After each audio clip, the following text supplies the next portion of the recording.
তৃণমূল কংগ্রেসের দলীয় কার্যালয়ের সামনে দলীয় পতাকার নিচে জাতীয় পতাকা টাঙানো ঘিরে চাঞ্চল্য ছড়ালো মদনপুরে। শুক্রবার সকালে ঘটনাটি ঘটেছে নদিয়া জেলার কল্যাণী ব্লকের মদনপুর জঙ্গল গ্রামে। জানা গেছে, জঙ্গল গ্রামে কংগ্রেস ভবন নামে একটি তৃণমূল কংগ্রেসের কার্যালয় রয়েছে। সেখানে দলীয় পতাকার নিচে টাঙানো রয়েছে জাতীয় পতাকা। এদিন সকালে বিষয়টি নজরে আসে স্থানীয় মানুষজন ও বিজেপি কর্মীদের।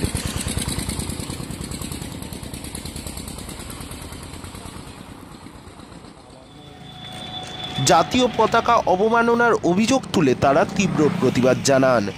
ঘটনাটি এলাকায় চাউর হতেই ঘটনাস্থলে আসেন তৃণমূল কর্মী সমর্থকরা। বিজেপি ও তৃণমূলের প্রতিবাদ পাল্টা প্রতিবাদে সরগরম হয়ে ওঠে এলাকা। তৃণমূল কর্মীদের একাংশ বিষয়টি ভুল হয়েছে বলে স্বীকার করে তড়িঘড়ি জাতীয় পতাকাটি খুলে দেওয়া হয়। ন্যাশনাল ফ্ল্যাগ কি বলবেন, বাধা রয়েছে? এটা বিরোধীদের চক্রান্ত। রাতের অন্ধকারে কেউ শয়তানি করে, বদমাশি করে আমাদের তৃণমূল কংগ্রেসকে বদনাম করার জন্য এটা করেছে। আমি যখনই খবর পাই সকালবেলা এটাই আমি খুলে দিয়েছি। এটা আমরা তীব্র ধিক্কার জানাই। যে করুক তদন্ত হোক, তদন্ত হয়ে তার দৃষ্টান্তমূলক শাস্তি। এবং যেহেতু এটা খুবই বাজে জিনিস, যেই করেছে খুব বাজে করেছে, কিন্তু আমাদের কোনো দলীয় কর্মী করেনি এটা। তাহলে তো এতদিন কেউ না কেউ দেখতো। এটা কালকে রাতে কি তার আগের দিন রাতে কেউ বদমাশি করে এটা দলকে কালিমালিপ্ত করার চেষ্টা করছে। আপনার নাম পরিচয় রাখবেন? নিরুপম মণ্ডল, বাবন, জঙ্গল পূর্ব। কি দায়িত্ব আছে? আমি দলীয় কর্মী।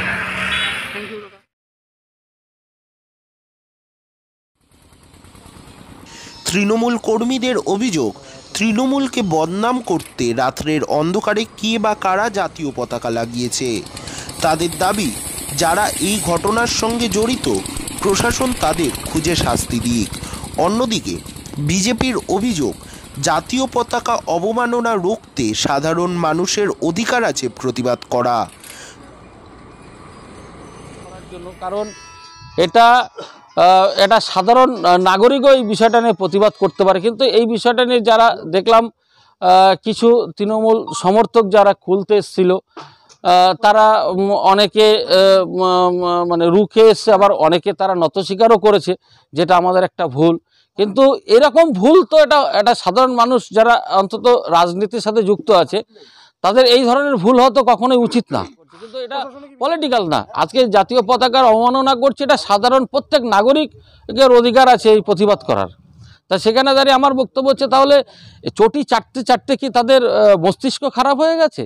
যে আজকে তৃণমূল কংগ্রেস কি ভারতের সম্মানের উপরে আজকে জাতীয় পতাকাকে এইভাবে অবমাননা করছে? আজকে যেখানে ভারতকে সারা বিশ্বের দরবারে বড় আসনে নিয়ে যাচ্ছেন মোদী সরকার, দেখুন সেটা হচ্ছে আজকে ভারত সরকারকে যারা মানে শত্রু হিসাবে দেখছে তারা এই ধরনের কাজ করে। তাহলে তৃণমূল কংগ্রেস ভারতবর্ষের ভালো চাইছে না, তাদের এই লক্ষণ তাতে বোঝা যাচ্ছে পরিষ্কার। আমরা চাইছি এই তৃণমূল কংগ্রেস, এটা পরিষ্কার বলছি, এরা দেশের ভালো, দশের ভালো, জনগণের ভালো চাইছে না।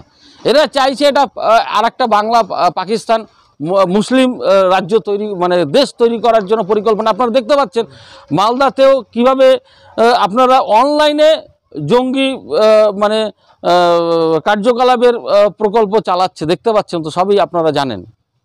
আজকে বাংলাটাকে কোন পর্যায়ে নিয়ে যাচ্ছে আপনারা সবই বুঝতে পারছেন, সাধারণ মানুষ বুঝতে পারছে। কিন্তু এরা আজকে যদি বাংলাকে বাঁচাতে হয় তাহলে তৃণমূল কংগ্রেসকে একদম উৎখাত করে ছুঁড়ে ফেলে দিতে হবে। আমার নাম রতন মণ্ডল, কল্যাণী মণ্ডল 1-এর বিজেপির সভাপতি। দলীয় পতাকা কি দেশের সম্মানের থেকেও বড়? প্রশ্ন বিজেপির, যে এভাবে জাতীয় পতাকা অবমাননা করছে। ব্যুরো রিপোর্ট, কলমের দুনিয়া।